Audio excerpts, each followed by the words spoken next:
कैसे हो आप सब। आप सभी को नमस्कार। मैं सिद्धांत कुमार सिंह स्वागत करता हूं आपका अपने चैनल में। और आज मैं आपके सामने बहुत दिनों बाद आया हूं। इसका कुछ कारण था, इसलिए मैंने कुछ वीडियोस नहीं बना पाई। कुछ मेरा पर्सनल रीजन था और कुछ हमारी प्रिपरेशन चल रही थी किसी एग्जाम की, इसीलिए मैंने आपको वीडियोस नहीं दे पाए। लेकिन आज के बाद आपको रेगुलर वीडियो आते रहेंगे और इम्पोर्टेंट टॉपिक्स पे वीडियो आएंगे। आज मैं आपके लिए सिंधु सभ्यता लेके आया हूँ।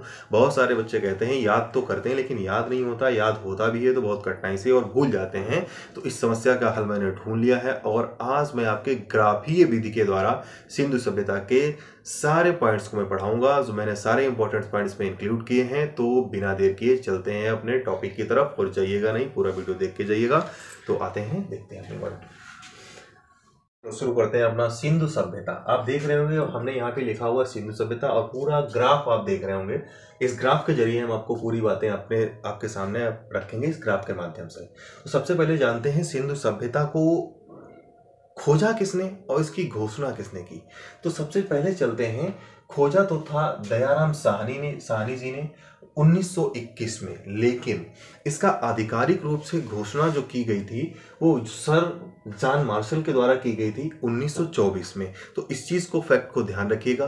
खोजा कब गया था? दयाराम साहनी के द्वारा 1921 में। लेकिन अगर क्वेश्चन आ जाए कि इसकी घोषणा किसने की थी तो सर जॉन मार्शल ने सन 1924 में की थी।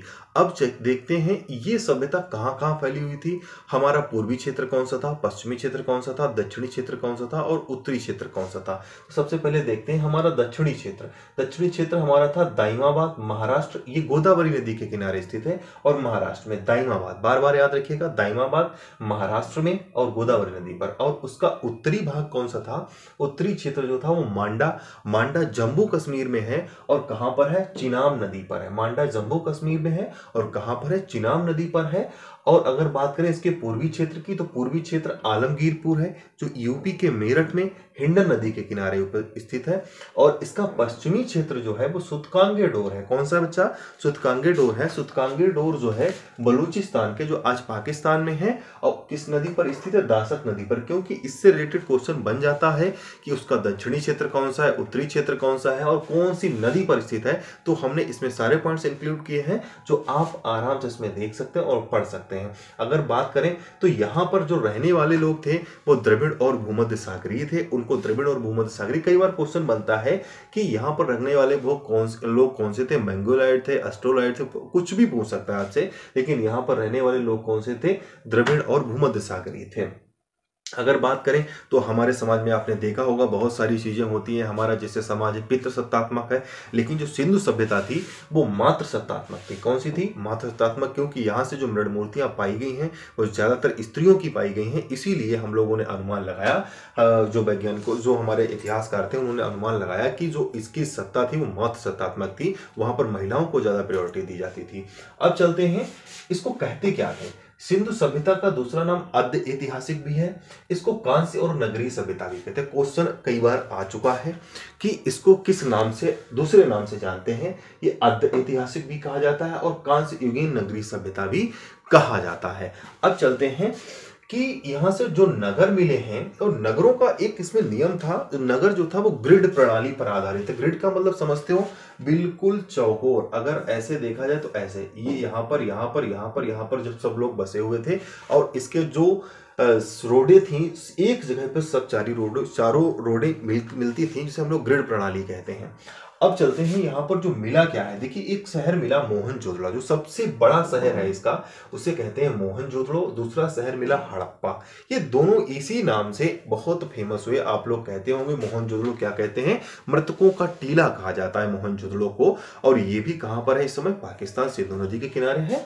और अगर बात करें हड़प्पा भी कहां है? पाकिस्तान में ही है इस समय। ये दोनों इसके क्षेत्र बहुत ही इंपॉर्टेंट है।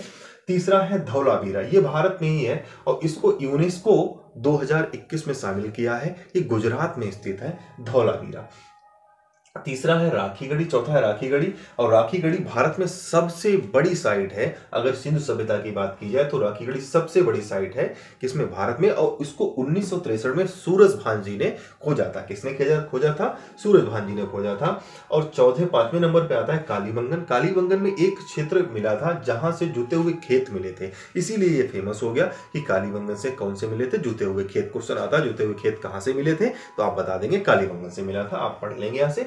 और लोथल में एक तो ये बंदरगाह भी था, हमने यहाँ पे लिखा हुआ है ये बंदरगाह भी था। और इसकी एक विशेषता और है, यहाँ से अग्निकुंड प्राप्त हुए थे। अग्निकुंड जिसने हम लोग पूजा वगैरह हवन वगैरह करते थे, तो अग्निकुंड वगैरह मिले थे। कहां से? लोथल से ही मिले थे। ये इसके लिए फेमस, एक बार क्वेश्चन आया हुआ है कि अग्निकुंड कहां से प्राप्त हुए थे? लोथल में मिले थे। एक यहाँ से मूर्ति मिली है जिसे पशुपतिनाथ कहा जाता है। इसे हम लोग, जिन्हें हम लोग शंकर जी के, शिव जी के नाम से जानते हैं। अब आज के अगर आधुनिक नाम कहें तो शिव जी, उसे पहले पशुपतिनाथ कहा जाता था। उनके चारों ओर 4 जानवरों की मूर्तियां मिली हैं। 4 जानवरों के चित्र बने हुए थे। वो एक हाथी था, एक भैंसा था, एक गैंडा था और एक चीता था। और ये जो मूर्ति मिली है मोहनजोदड़ो से। इस क्वेश्चन को पूछा गया है कि पशुपतिनाथ की मूर्ति कहां से प्राप्त हुई है, तो आपको पता होना चाहिए ये मूर्ति मोहनजोदड़ो से मिली है। और इसके चारों तरफ कौन कौन से पशु बने, ये क्वेश्चन ये भी पूछा गया था। दूसरा डाल देगा, कभी कभार पूछ डाल देता कुत्ता मिला था, लेकिन कुत्ता नहीं मिला था। यहां से हाथी मिला था, भैंसा मिला था और गैंडा मिला था और चीता मिला था। आगे चलते हैं। अब इसकी बात करें कि सिंधु सभ्यता से हमको जो संपदा मिली है उसमें क्या क्या चीजें मिली हैं। तो एक तो घोड़े के साक्ष्य मिले, ये सुरकोतता में मिले हैं। सुरकोता आप देख रहे हैं, हमने लिखा हुआ है यहाँ पर। मृदभांड मिले हैं जो काले व लाल हैं। पर्दा प्रथा यहाँ पर चलती थी, वैश्यावृत्ति भी चलती थी। क्वेश्चन बहुत बार पूछा गया है, बहुत ही इंपॉर्टेंट क्वेश्चन है ये, बहुत ही लीगल और बहुत ही डीपली क्वेश्चन है। पूछा आता है पर्दा प्रथा क्या सिंधु सभ्यता में प्रचलित थी या नहीं प्रचलित थी? तो यस, प्रचलित थी पर्दा प्रथा, और वैश्यावृत्ति भी प्रचलित थी।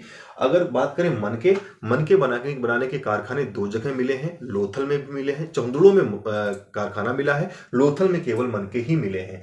फसल कौन कौन सी मिली है? गेहूं और जौ की फसल मिली है, क्योंकि उस समय के लोग गेहूं और जौ ही ज्यादा उगाना जानते थे। चावल बहुत कम मिला है, चावल का भी साक्ष्य मिला है, लेकिन रंगपुर और लोथल 2 जगह ऐसी थी।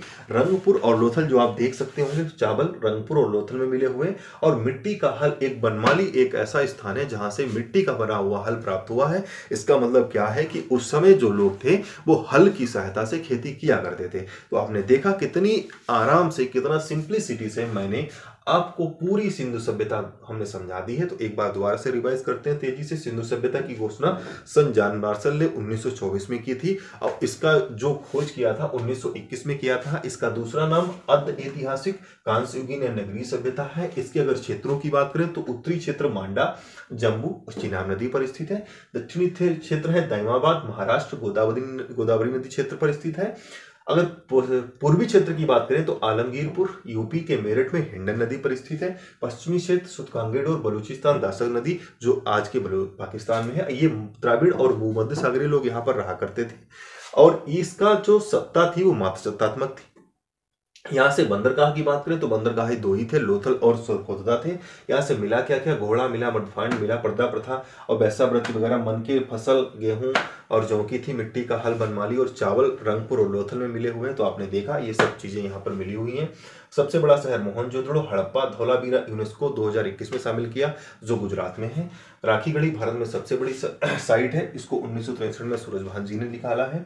कालीबंगन में जुते हुए खेत मिले हैं, और लोथल में अग्निकुंड मिला हुआ है। मूर्ति में हाथी, भैंसा, गैंडा की और चीता की तस्वीरें मिली हुई थी, ये मोहनजोदड़ो से मिला हुआ है। और इसका इंपॉर्टेंट फैक्ट ये है बेटा कि एक लिपि थी इसकी जिसे भाव चित्रात्मक कहते हैं, जो दाएं से बाएं लिखी जाती थी, जिसको अभी तक समझा नहीं। भाव चित्रात्मक का मतलब होता है कि उसको देखकर उसका कुछ लगता है कि ये हो सकता है, ये कहना चाहता है, ये भाव चित्रात्मक लिपि कही जाती है। उसको पढ़ा नहीं जा सकता है, ये दाएं से बाएं लिखी जाती है। तो आपने देखा कितना हमने आसानी से आपको समझा दिया है। तो इस तरीके से वीडियो अगर आप चाहते हैं तो हमारे वीडियो को लाइक करें, शेयर करें और ज़्यादा से ज़्यादा सब्सक्राइब करने की कोशिश करें। आप सभी का धन्यवाद।